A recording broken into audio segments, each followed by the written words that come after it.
ऐसे में एक सामाजिक कार्यकर्ता होने के नाते इन्होंने अभी तक अपने जीवन में बहुत सारे लोगों की मदद की, बहुत सारे लोगों को आगे बढ़ाया, बहुत सारे लोगों के जीविकोपार्जन में मदद की, बहुत सारे लोगों को स्वरोजगार के अवसरों से जोड़ा। अब यह एक राजनीतिक कार्यकर्ता की भूमिका में आकर सरकार की उन योजनाओं को सही व्यक्ति तक पहुंचाना चाह रहे हैं जिनके लिए यह योजना बनी है। ऐसे में सबसे पहले आपका कार्यक्रम में स्वागत है। धन्यवाद। आप हमें माजिद साहब ये बताइए कि राजनीति में आकर चुनाव लड़कर ही समाज का सेवा हो सकता है, ऐसा क्यों लगा और ऐसा कब लगा? आप राजनीति में चुनाव लड़ने क्यों आए? ये पहली बार आप चुनाव लड़ रहे हैं, मुझे लगता है कि लगभग 55 प्लस आपकी उम्र भी है। ऐसे में ऐसा क्या लगा कि अब हमें चुनाव में आकर ही अपने लोगों का कल्याण किया जा सकता है, अपने लोगों को उनके हक और अधिकार को पूरा किया जा सकता है? समाज में लोगों ने हमें प्रयास किया कि आप आए, जो लोगों को दिखाएं कि आपने कैसे किए, क्या किए, उस तरह से एडजस्टमेंट करें।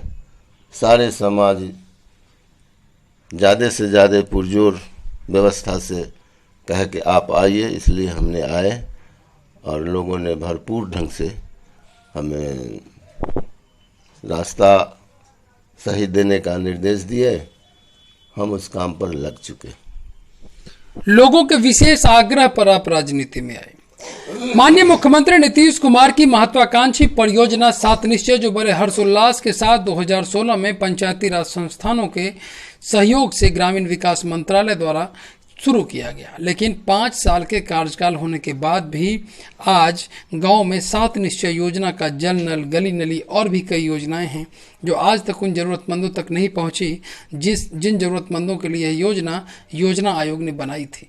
आप चुनाव जीतने के बाद, मुखिया बनने के बाद इन योजनाओं के बारे में क्या करेंगे? कैसे इन्हें प्राथमिकता के आधार पर लागू करेंगे? क्या विचार हैं आपके?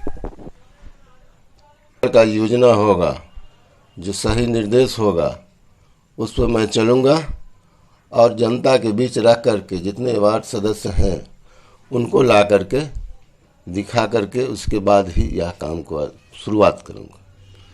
महात्मा गांधी को सच्ची श्रद्धांजलि देने के उद्देश्य से नरेगा और मनरेगा जैसी योजनाओं का क्रियान्वयन हुआ। ऐसे में नरेगा और मनरेगा जैसी योजनाएं जिन लोगों के लिए बनाई गई, उन लोगों तक आज तक यह योजना पहुंच नहीं पा रही हैं। ग्रामीण बेरोजगारी इतनी बढ़ गई है कि लोग यहां से पलायन हो रहे हैं। ये योजना जब शुरू की गई थी तो इन पलायन को रोकने के उद्देश्य से ग्रामीण भारत में लोगों को एक रोजगार गारंटी अधिनियम के तहत उनके घर पे ही रोजगार मिले और यह उनका संवैधानिक अधिकार है। इस आधार पर इस योजना की शुरुआत हुई।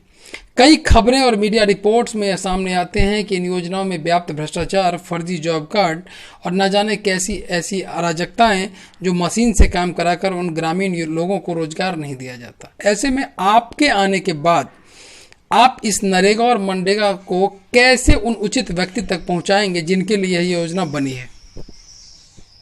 जो संस्था है सारे लोगों के राय रखते हुए सबके बीच रख करके जो अच्छी राय होगी उसको पास करके इसको चलाएंगे। आधी आबादी महिलाओं की है। महात्मा गांधी कहा करते थे कि महिलाओं के लिए जब तक रोजगार और स्वरोजगार के अवसर ग्रामीण भारत में नहीं होंगे तब तक देश का विकास नहीं हो सकता। ऐसे में उन महिलाओं को स्वरोजगार से कैसे जोड़ेंगे? कैसे बैंकों से कनेक्ट करेंगे? कैसे बैंकों का ऋण शिविर लगाएंगे? कैसे उन महिलाओं को मुद्रा योजना से लोन दिलवाकर उनके लिए रोजगार के अवसर उपलब्ध कराएंगे जिससे लघु उद्योग, कुटीर उद्योग को बढ़ावा मिलेगा? महिलाओं के लिए छोटा छोटा उद्योग एडजस्टमेंट करने के लिए सबों को बुला करके एडजस्टमेंट किया जाएगा। आज के युवा नशा, पलायन और बेरोजगारी के शिकार हैं। ऐसे में क्या आप महिलाओं के लिए जिस तरह से आप बैंकों में ऋण शिविर लगाएंगे, स्वरोजगार के अवसरों को उपलब्ध कराएंगे, क्या इसी तरीके से उन युवाओं के लिए भी कुछ आपकी योजना है? हाँ, युवाओं के लिए भी है। युवाओं के लिए भी जो काम महिलाओं के लिए कर रहे हैं वो युवा के लिए भी हम करेंगे। भ्रष्टाचार इस देश की एक अहम समस्या है। गांव में आम सभा नहीं होता, हर 3 महीने पर आम सभा का सरकारी प्रावधान है। आम सभा में जब योजनाएं नहीं बनती हैं तो व्याप्त भ्रष्टाचार की गुंजाइश है। ऐसे में आप चुनाव जीतने के बाद भ्रष्टाचार पर कैसे काबू पाएंगे, कैसे आम सभा रेगुलर करके लोगों के द्वारा योजना बनवाएंगे, इसके बारे में बताइए।